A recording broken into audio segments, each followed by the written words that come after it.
السلام عليكم ورحمة الله وبركاته. ميل كستا الدنيا كجوجتان موضوعنا ayaa waxa uu ku saabsan yahay infectionka ama caabuqa ku dhaca habdhiska kaadi mareenka ee loo yaqaano urinary tract infection. balse ka hor intaynaan sharaxin waxa uu yahay caabuqa ku dhaca habdhiska kaadi mareenku, waxaanu jecelahay inaan isla garanno waxa loo yaqaano habdhiska kaadi mareenku.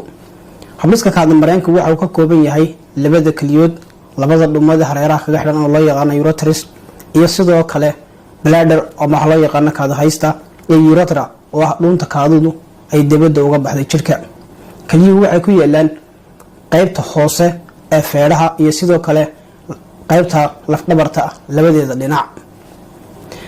shaqada ay qabtaan kaliyuhu waxaa ka mid ah in ay dhiigga ka nadiifiyaan kaadida iyo sidoo kale waxyaabaha kale ee dhiigga ku jira ay ka mid tahay uriyada.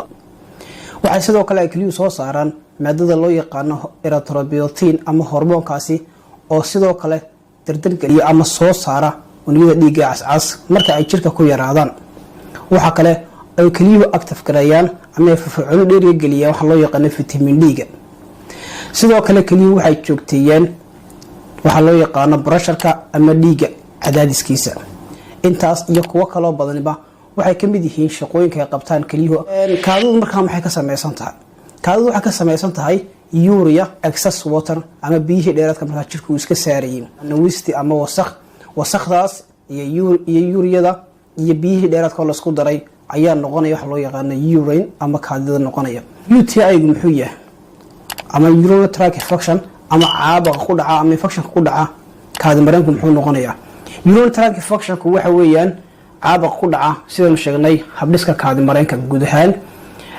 wuxuu ku dhacaa bladderka ama kaadi haystu ku dhacaa. kaadi haystu waa organka ururiya kaadida isla markaana ay kaadidu markaa ay ku ururto.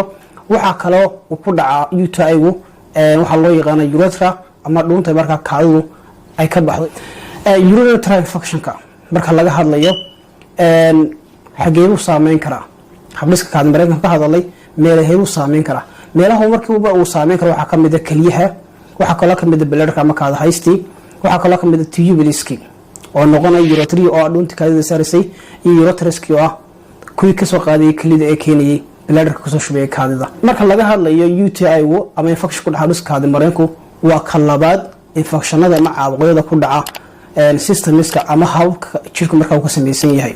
tusaale ahaan oo kale sanadkii waxaa la sheegaa in ku dhow 1 milyan oo qof inay booqdaan goobaha caafimaadka si looga daweeyo.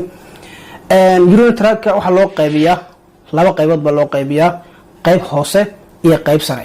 qaybta hoose waa urethraha oo dhunta kaadidu ka baxaysay, iyo bladderka oo qaybta markaa kaadida lagu kaydinayay. qaybta sarena waxa weeyaan ureteruskii labada dhumada kaliyaha hareeraha kaga xidhnaa iyo labada kaliyood ayaa noqonaya qaybta sare ee habdhiska kaadi mareenka. maxaa sababa ama maxaa keena waxa loo yaqaano infection ku dhaca habdhiska kaadi mareenka? waxyaabaha keena waxaa ugu badan bacteriyada ama microbes waxa loo yaqaano. bacteriyadaas waxaa ka mid ah bacteriyada loo yaqaano Escherichia coli iyo sidoo kale chlamydia iyo mycoplasma. intaas ayaa kuwa ugu caansan ee microbeska ama bacteriyooyinka keena waxa loo yaqaano UTI-ga. tusaale ahaan oo kale Escherichia coli iyadu waxay ku dhacdaa dhammaan habdhiska kaadi mareenka. risk factorieska ama waxyaabaha inta badan halista ay keeni kara UTI-ga maxay noqon karaan? waxaa ka mid ah tusaale kale haddii mid ka mid ah partnersku ama labada qof ee lamaanaha uu qabo UTI ka kale si fudud markaa u gudbin karaa. waxaa kaloo ka mid ah diabetes, dadka markaa macaanka leh sonkorta leh qofka nadaafadiisu ay liidato sidoo kale waa ku dhici karaa. waxaa kaloo ku dhici karaa qofka haddii catheter la geliyo. waxaa kaloo ka mid ah qofka markaa kaadida ceshceshada. waxaa kaloo ka mid ah kidney stones wax loo yaqaano ama dhagaxaanta kaliyaha gala. waxaa kaloo ka mid ah waxyaabaha dhimada laga hortago. haweeneyda uurka leh sidoo kale waa ku dhici karaa.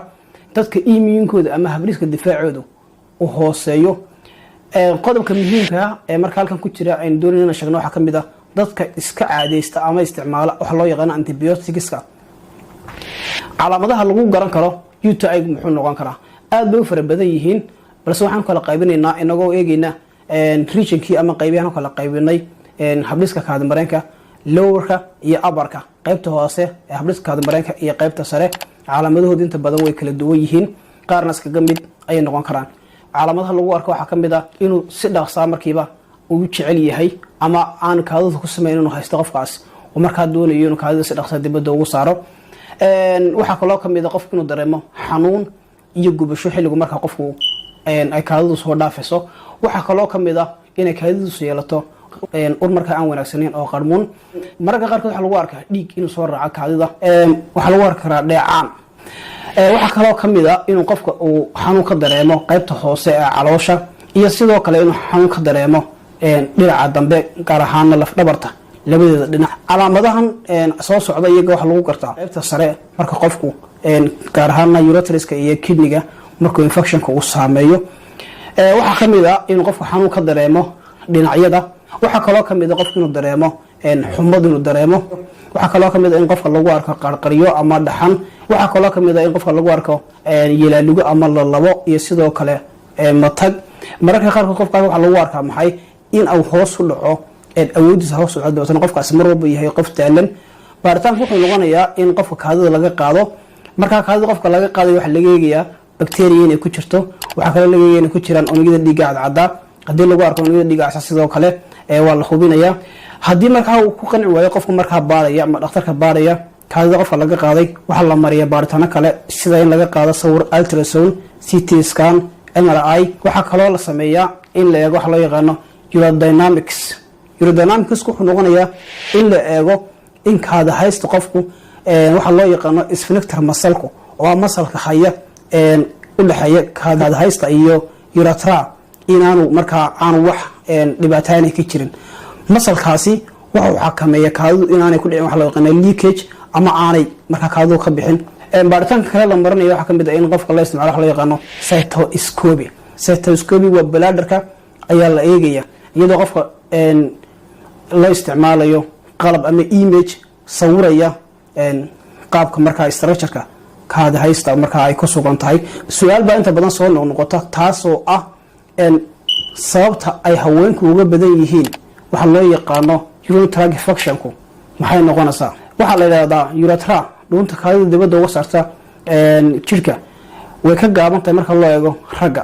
tusaale ahaan oo kale waxaa lagu cabiraa haweenka inay tahay 4 centimeter halka ragga ay tahay 20 centimeter. taas ayaa inta badan ugu wacan in UTI-gu uu markaa kusoo noqnoqdo. treatmentigu ama daweynta sida loo daweynayaa sidoo kale waxay ku base garaysantahay ama ay ku saleysan tahay bacteriyada nooca keentay ama sababtay urinary tract infection-ka. marka bacteriyada ayaa specific ama markaas lagu qiimeynaya dawada loo qorayo. inta badan dawooyinka loo qoro UTI-ga dadka markaa uu ku dhaco waxa weeye waa antibiotics. dawadu noocay noqonayso iyo markaa xilliga ama waqti qofkaas intuu qaadanaya iyaduna waxay ku base garaysnaanaysaa ama ay ku saleysnaanaysaa calaamadaha laga arkay qofkaas looga hortago ama sida markaa looga taxadiro inaan qofka ku dhicin waxa loo yaqaano infection ku dhaca habdhiskaada mareenko. qofku waa inuu cabaa biyo fara badan.